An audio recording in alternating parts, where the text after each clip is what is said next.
Hey everybody, this is Ali, your narrator. In this story, we follow Yusuf, the beloved son of Yaqub, whose childhood dream of stars sets him on a path from a jealous betrayal at a desert well to slavery in a distant Egyptian palace. Though his brothers conspire to erase him from their father's sight, Yusuf is quietly carried by divine care through every fall and every rise. In the end, the same brothers who cast him away will stand before him in need, and a family torn apart by envy will be gathered again under the shade of forgiveness. Chapter 1. The Dream Beneath the Stars. The night before the dream, the sky above Canaan had been clear. A great canopy of stars spread from horizon to horizon. The tents of Yaqub's household nestled among low hills, close to pasture and water.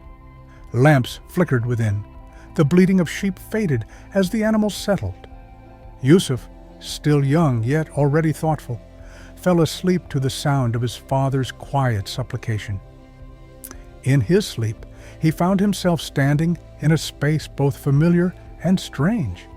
Above him, the heavens seemed to draw nearer, the stars bright and distinct. 11 of them gathered in a slow, graceful arc, their light converging upon him. With them came a radiant sun and a gentle moon, all inclining as if in reverent greeting. It was not simply that they bowed, it was that they acknowledged him with a love that felt both humbling and exalting. He woke with his heart pounding, not from fear, but from wonder. The dawn had barely begun to touch the edges of the sky. In the half-light of early morning, he rose and stepped outside, the cool air washing over his face. Nearby, he saw his father seated alone, his gaze turned toward the east, lips moving silently in remembrance of his Lord. Yusuf hurried to him, unable to keep the dream inside. Sitting close, he described what he had seen: the stars, the sun, the moon, all turning toward him in a gesture of honor. As he spoke, Yaqub's face softened, his eyes filling with a light that was equal parts joy and gravity. He knew, as a prophet taught the language of dreams, that this was a sign of a destiny that would one day touch not only Yusuf, but the entire family. He foresaw that Yusuf would be chosen by Allah, taught wisdom and the interpretation of visions, and placed in a position from which the legacy of Ibrahim's house would continue to shine. Yet with his understanding came concern. Yaqub knew the hearts of his older sons. He had seen the way their eyes narrowed when Yusuf drew near, how they stiffened when he gave the boy extra attention. Gently, but with unmistakable seriousness, Yaqub cautioned Yusuf to keep this vision to himself. Not every truth is meant for every ear at every time. He warned that jealousy can drive even brothers to dark extremes, and that Satan is an open foe who exploits any crack in the heart. Yusuf listened carefully. He loved his brothers, but he could not deny the tension that sometimes hung between them. He promised to guard the dream in his chest like a hidden jewel. Life in the camp moved on. By day, the older brothers drove flocks across stony hills, battling wolves and thieves. Their muscles hardened. Their reputations as a strong band grew. Yusuf and his younger full brother, Binyamin, stayed closer to home, tending smaller tasks, learning from Yaqub the stories of their forefathers, how Ibrahim left his people for the sake of Allah, how Ishaq grew in patience, how Yaqub himself had endured a lifetime of trials. Yaqub loved all his sons, yet there was an unmistakable tenderness in the way he looked at Yusuf and Binyamin, the two sons of Rachel. Their gentleness, their eagerness to learn, their resemblance to their late mother, these drew his heart. Such tilting of affection, even when unintentional, rarely escapes notice. Bit by bit, a seed of resentment began to sprout in the hearts of the older brothers, watered by comparisons and wounded pride. The dream remained hidden, but its echo hovered over the household, unseen yet potent. While Yusuf carried within him the promise of future elevation, the shadows of his brother's envy lengthened quietly, preparing the ground for a plot that would change all their lives. Chapter 2. Hearts in the Grip of Jealousy. Jealousy does not descend in a single stroke. It arrives gradually, through moments repeated often enough to form a pattern. The older sons of Yaqub returned from long days with the flocks, sunburned and tired, only to see their father laughing in the tent with Yusuf, his hand resting on the boy's shoulder. They watched Binyamin move freely in and out of their father's space, while they felt the distance between themselves and that circle of warmth. One evening, as the sky blushed red and the sheep gathered in their pen, the brothers sat together away from the tents. Their talk turned, as it often did, to Yusuf. One voice, edged with bitterness, named what the others had been circling. Our father loves Yusuf and his brother more than us, though we are the ones who shoulder the work. Another added that a man of Yaqub's wisdom should know better than to favor one child over others. A third muttered that their father had allowed his judgment to be clouded. Their words pooled together, forming a stagnant lake of grievance. Instead of softening their hearts, they rehearsed their resentment, each retelling making it feel more justified. Their gaze narrowed until all they could see was themselves overshadowed by a younger brother. It was not that Yusuf had taken anything from them. Rather, they believed that his very existence denied them what they thought was their due. From this wounded sense of entitlement sprang a suggestion as sharp as a blade. One of them said, half in anger and half in calculated intent, that if Yusuf were gone, their father's attention would be forced to turn exclusively toward them. At first, the idea took the form of murder, a horrifying possibility that flickered across their minds. The very thought made some of them recoil. Debate followed. Why should we speak of blood? One asked. Is there not another way? Another proposed exiling Yusuf to some distant land. Away from their father's sight, he would no longer be a source of comparison. Their father would grieve, they reasoned, but eventually he would have no choice but to focus on the sons who remained.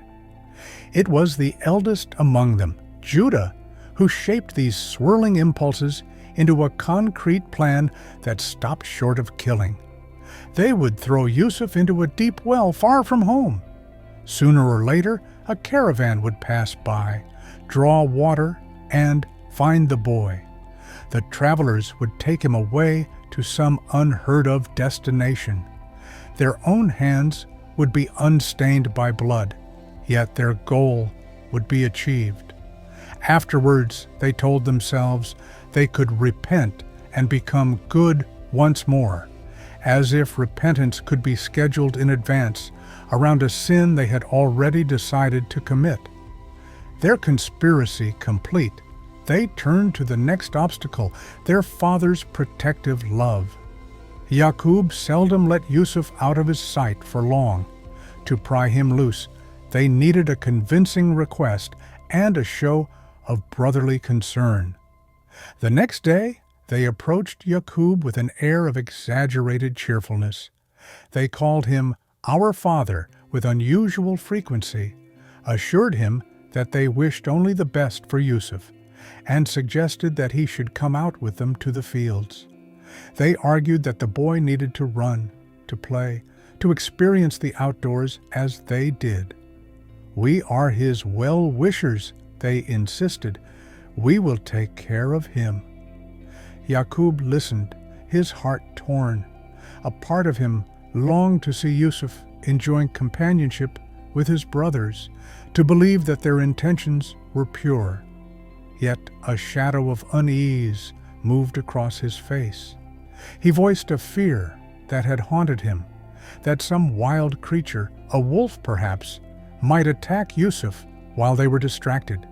They seized on this, using his concern to prove their own reliability. "If a wolf devours him while we, a strong band, are present," they protested, "then we would indeed be utterly useless." Their reassurance, meant to soothe, only deepened the sense of foreboding in Yaqub's heart. But a father cannot imprison a child out of vague dread. Reluctantly, he agreed, though sadness weighed on his consent. Yusuf, excited at the prospect of being included, did not sense the current swirling beneath the surface. As they prepared to leave, Yaqub embraced him, perhaps longer than usual, breathing in the scent of his son as if trying to commit it to memory. He entrusted Yusuf to his brothers and, more importantly, to Allah, whose care extends to all places, even to the depths of a hidden well. With that, the group set out, 11 brothers walking toward the hills, 10 of them carrying a secret heavy as stone, one of them carrying a dream of stars he still did not fully understand. Chapter 3. The Well and the Broken Shirt. The path from the camp led through familiar grasslands and rocky rises, places where the brothers had walked countless times with their flocks. To Yusuf, the day felt like an adventure. His brothers, for once, appeared to welcome his presence, talking with him, pointing out distant landmarks, perhaps even suggesting games to ease his shyness. Their apparent warmth tugged at the loneliness that had sometimes pricked him, and he allowed himself to relax.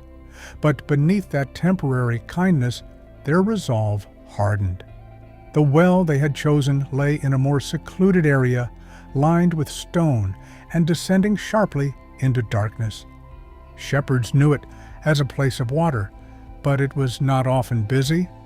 As they approached it, the air between them changed. Their laughter grew strained, their glances more furtive. One of them suggested that Yusuf look over the edge to see how deep the water lay and how clear it was. Another offered to hold him so he would not slip. For a moment, it might have seemed like simple brotherly teasing. Then arms tightened around him, not in affection, but in restraint. Yusuf struggled, confusion giving way to alarm as more hands seized him, stripping off his shirt. "What are you doing?" His voice must have cracked with panic. But the faces around him were set. They had out-argued their consciences long before this moment. Raised on the stories of prophets, they now stood at the lip of betrayal. With a combined heave, they threw him. The world tilted. The circle of sky spun above. Yusuf plunged through cool air, bracing instinctively for a fatal impact. Instead, he hit water, the shock of it forcing the breath from his lungs. For a few desperate moments, he flailed, then found himself able to tread water. His hands sought the roughness of stone and caught a small ledge where he clung, soaked and trembling. Above, the sounds of his brothers' voices faded as they moved away, leaving him alone with the echo of their decision. The cold seeped into his bones. The darkness pressed in. Questions surged. Why? Had he done something to deserve their hatred? Would his father ever know what had happened? Was this where his story ended, swallowed by a nameless pit in the wilderness? In that desolation, a gentle certainty settled into his heart, a reassurance from the one who had always watched him. He felt an inner promise that one day he would remind these very brothers of what they had done.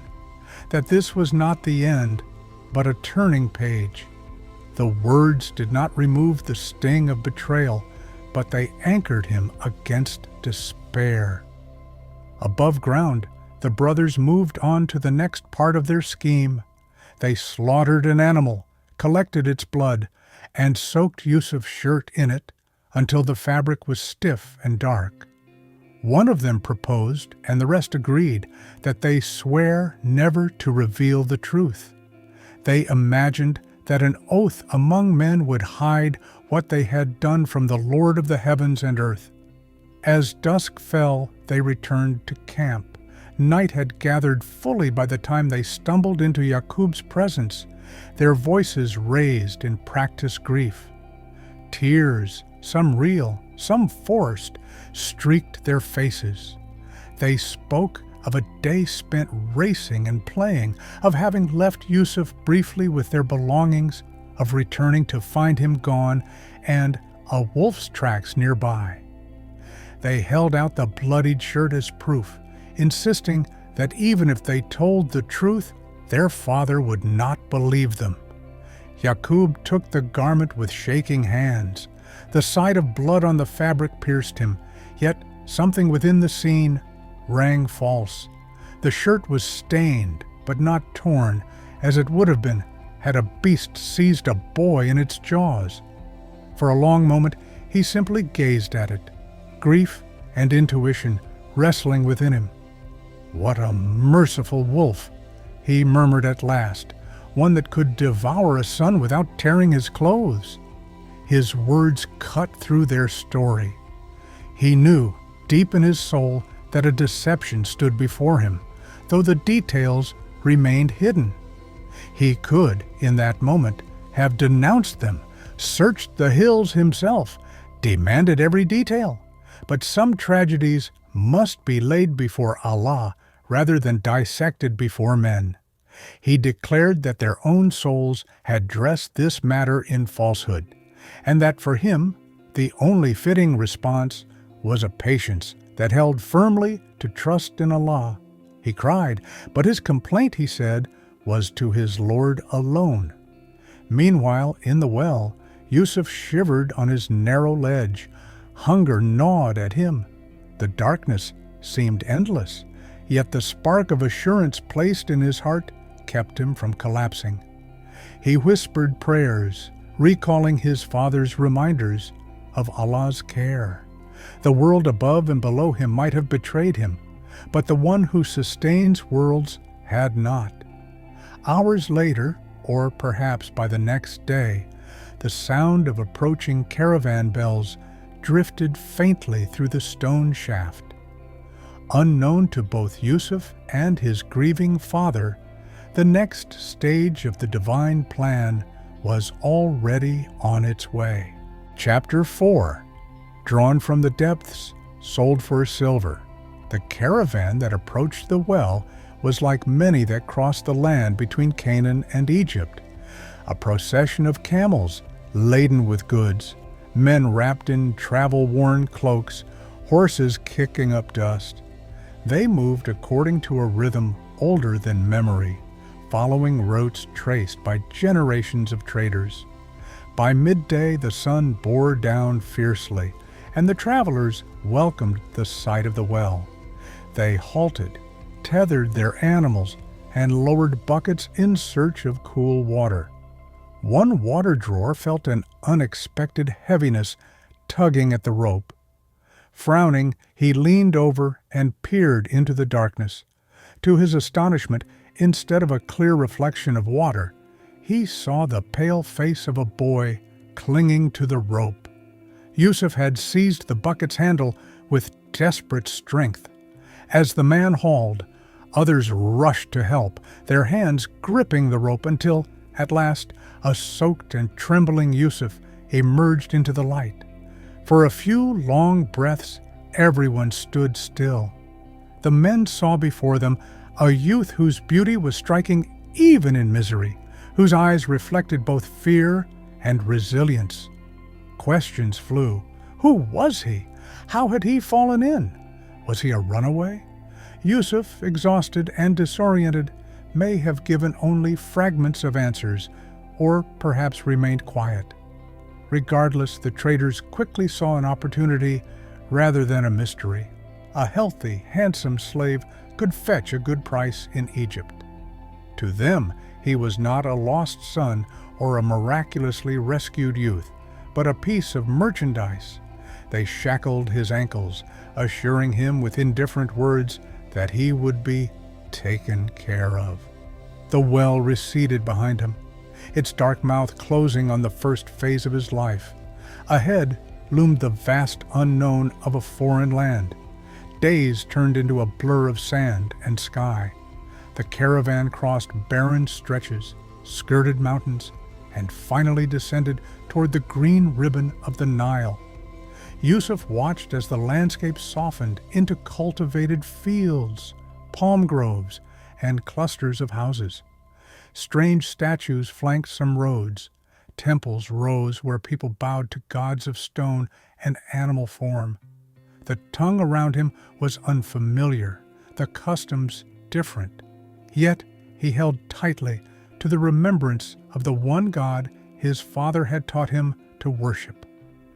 In an Egyptian city, perhaps one of the royal centers, the caravan's arrival caused its usual stir. Merchants gathered to see what goods had come: spices, cloth, leather, and, in this case, a particularly noteworthy slave. Word spread rapidly that an unusually handsome young man was on sale. The slave market thrummed with bidders, wealthy citizens, officials, and members of the nobility. Yusuf found himself displayed among other captives, his wrists bound, his head lowered in modesty.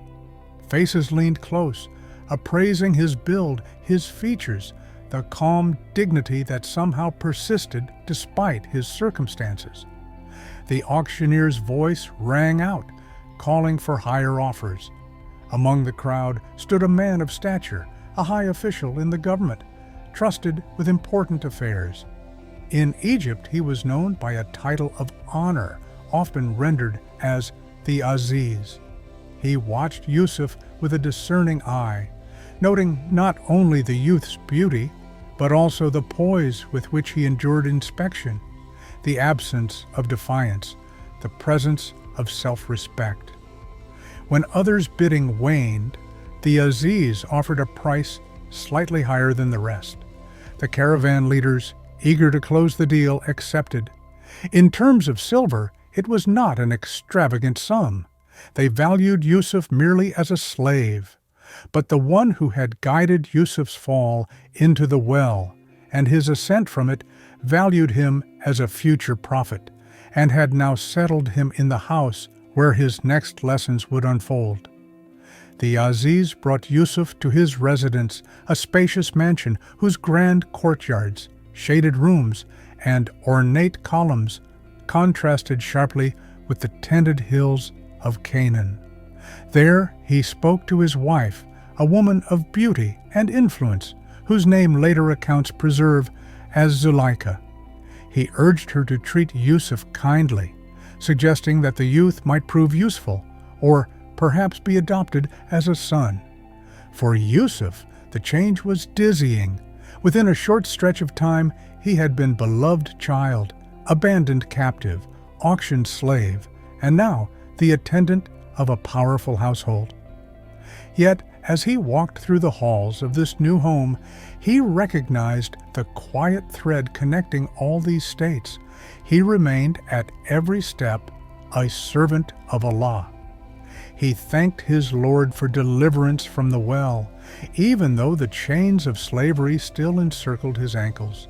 He resolved to fulfill his duties with integrity, trusting that whatever circumstances surrounded him were part of a plan whose full contours he could not yet see.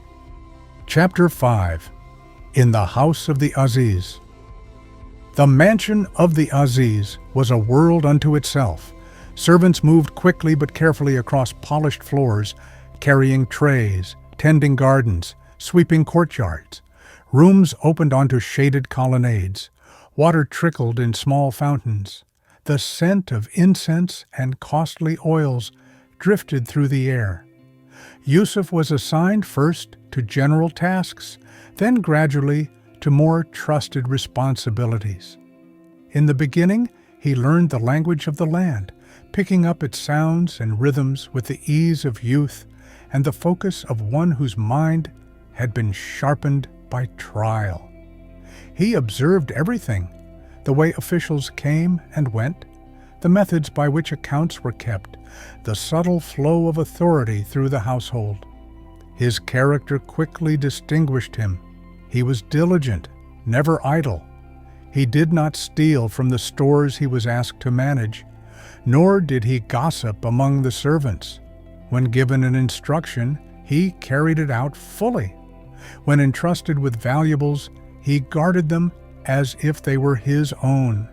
His speech was gentle, his demeanor respectful. Within himself, he nourished the faith his father had planted. In moments of solitude, he remembered the God of Ibrahim, Ishak, and Yaqub. He reflected on the dream of his childhood and on how, even in misfortune, doors had opened from completely unexpected directions.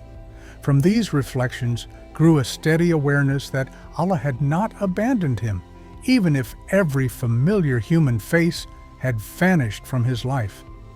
The Aziz, perceptive and practical, soon recognized that Yusuf was no ordinary servant. He saw in the young man an unusual combination of beauty, intelligence, honesty, and restraint. Over time, he placed Yusuf in charge of his household's internal affairs, trusting him with budgets, supplies, and the organization of staff. In the Aziz's eyes, the youth was more son than slave, but hearts within the same house can travel in very different directions. The Aziz's wife, Zuleika, watched Yusuf also, but with a gaze shaped not by pragmatic respect, but by awakening desire. When Yusuf had first arrived, he had been a weary boy recovering from hardship. As the years passed, he grew into the fullness of manhood. His features sharpened, his body strengthened. His bearing became confident, yet humble. His inner purity radiated outward, lending his face a light that no cosmetics could match. The servants murmured about his beauty. Verses were whispered comparing him to an angel made flesh. People from outside the home caught glimpses of him and carried tales through the city. Zuleika lived amid luxury, but not necessarily amid contentment. Her husband's duties absorbed much of his attention. Her days were filled with fabrics, jewelry, music, and idle conversations. The emptiness in her life sought focus, and that focus gradually settled on the young man whose presence both soothed and unsettled her. At first, she tried to treat her fascination as harmless.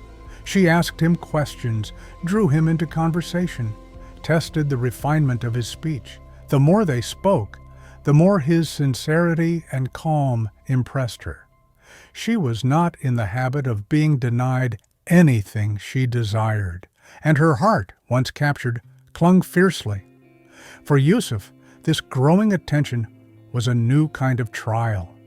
He sensed the shift in her tone, the prolonged glances, the occasions she created to be alone with him. He responded with increased reserve, maintaining respectful distance, minimizing unnecessary words, and clinging inwardly to Allah's protection. The tension built quietly, like heat under a closed lid. In the outer world, Yusuf's status continued to rise. In the inner corridors of the mansion, an unseen fire burned steadily in the heart of Zuleika. One day, when her longing grew stronger than her restraint, she set in motion a scene that would forever mark Yusuf's life. The house was arranged intentionally so that no servants loitered in the inner rooms. Doors that usually stood ajar were closed. Curtains were drawn. Privacy, which in other moments would signal safety, now became the arena of an impending test. She sent word for Yusuf to come to her chamber. Unaware of the full extent of her intent, he entered, expecting perhaps some instruction regarding the household. The room was scented and prepared, its doors quietly locked behind him. Before him stood Zuleika, not in the aloof dignity of a noble lady issuing orders, but in the exposed vulnerability of a woman consumed by passion. What unfolded next was not a fleeting temptation, easily dismissed, but a moment in which a young man's faith would be weighed against youth, beauty, and the immediate possibility of worldly safety. At Chapter 6, Doors, Knives, and Chains. Face to face with Yusuf, Zuleika spoke plainly, casting off pretense. Her eyes burned with desire. Her words invited him to break the boundaries that had until now held their positions in place. She beckoned him toward her, not as master to servant, but as woman to man. The setting could hardly have been more dangerous for his soul. The doors were locked. No human witness seemed present. She was of high status, able to harm him if he refused, able to shower him with favors if he complied. He was a foreigner, a servant, without family to defend his honor, should she accuse him. To many, the choice might have seemed simple: yield and secure comfort, or resist and risk ruin. But Yusuf's sense of who he was did not hinge on the approval of any human being. He belonged first and foremost to Allah.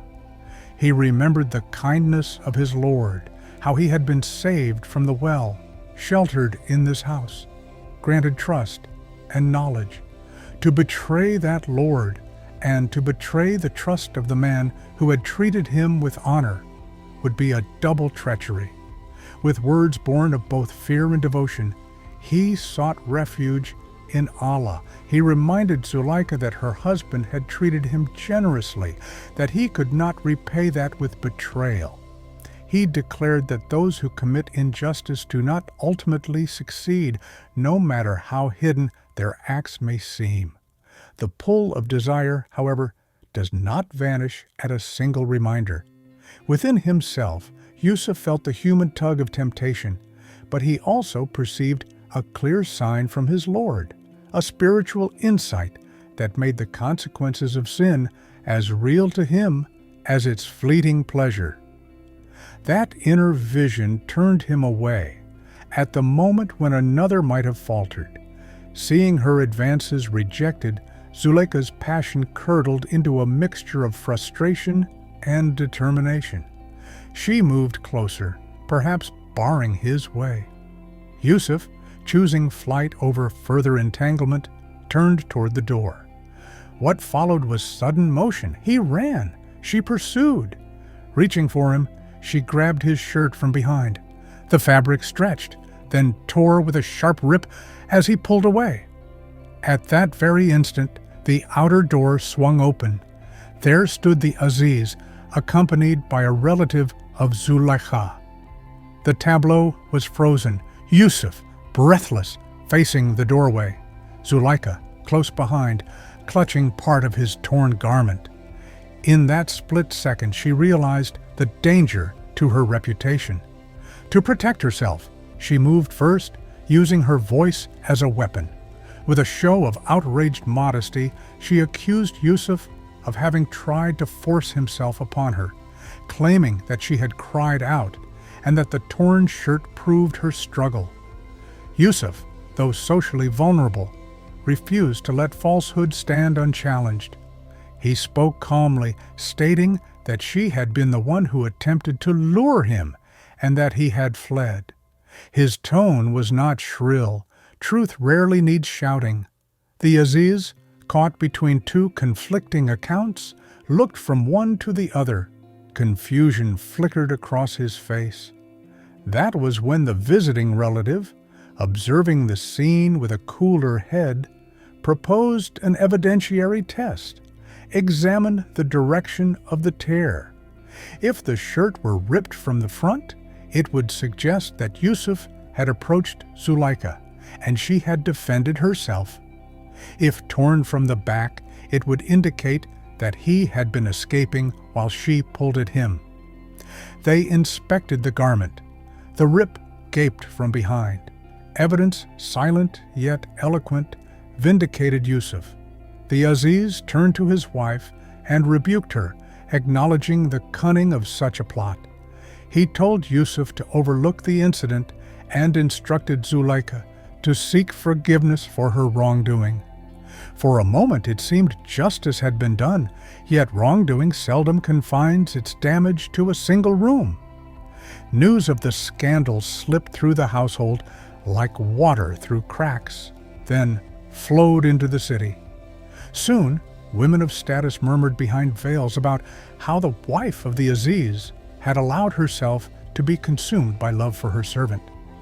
They mocked her loss of self-control, their words both sharp and tinged with curiosity. Zuleika heard. Pride stung more deeply than any earlier regret. She decided to confront their scorn not by denying her feelings, but by forcing them to taste the same astonishment that had overtaken her. She arranged a gathering, inviting the women who had gossiped. The room was adorned with cushions and carpets, lamps casting a warm glow. She offered them fruit, placing knives in their hands so they could peel and cut. Once they were all seated, engaged in light conversation, she signaled for Yusuf to enter. He stepped in modestly, unaware of the stage set around him. At her call, he raised his gaze, and the women, turning to see who had come, were struck silent. His beauty, illuminated by his inner serenity, overwhelmed them. In their distraction, they sliced not only the fruit, but also their own fingertips, blood mingling with juice, before pain brought them back to themselves. Their exclamations filled the room. They declared that such a face could not belong to an ordinary mortal, that he was like a noble angel. Their earlier ridicule dissolved into recognition of the power of the temptation Zuleika had faced. With a mixture of vindication and vulnerability, she announced that this was the man for whose sake they had blamed her. She did not deny that she loved him and had tried to seduce him. Then, in a moment of sharpened resolve, she warned that if he continued to refuse her, she would see him imprisoned and disgraced. Yusuf heard her threat and turned again to the only refuge that had never failed him. In the quiet of his heart, he admitted that prison itself would be preferable to yielding to the sinful desires pressing in on him, that without Allah's help, he might weaken under such constant assault. He prayed that his Lord would divert from him the plots of these women. His supplication was accepted, though the answer came wrapped in iron. Behind the scenes, the men of influence deliberated. For the Aziz, the scandal was a thorn that needed removing from the public eye. He knew Yusuf's innocence and valued his character, but preserving the outward dignity of his household and the peace of the court weighed heavily. At last, a decision was reached that sacrificed justice for expedience. Yusuf would be sent to prison not as a criminal in truth, but as one convenient to blame and conceal. The night he was taken away, the mansion's corridors seemed strangely empty. Doors that had once closed to hide temptation now opened to usher him into a new confinement. Chains once again clasped his ankles, yet within his chest his faith remained free. He entered the prison not as a man abandoned by his Lord, but as one who knew, through every well and every locked room, that Allah's plan moves even through human injustice. Behind those heavy walls, another chapter of his journey was about to begin, one in which dreams would once more point the way from darkness toward light. Closing reflection, the story's lamp. The story of Yusuf stretches far beyond the stone of a well, the walls of a mansion, or the bars of a prison. It is a lamp hung high in the house of human experience, illuminating what envy can do, what patience can bear, and what trust in Allah can accomplish. In Yusuf's childhood dream, the stars, the sun, and the moon bowed not to glorify him as an individual, but to mark him as a vessel for a greater mercy. Through him, a family would be tested and healed, a kingdom preserved from famine, and generations shown that Allah's care is not thwarted by betrayal, slander, or chains.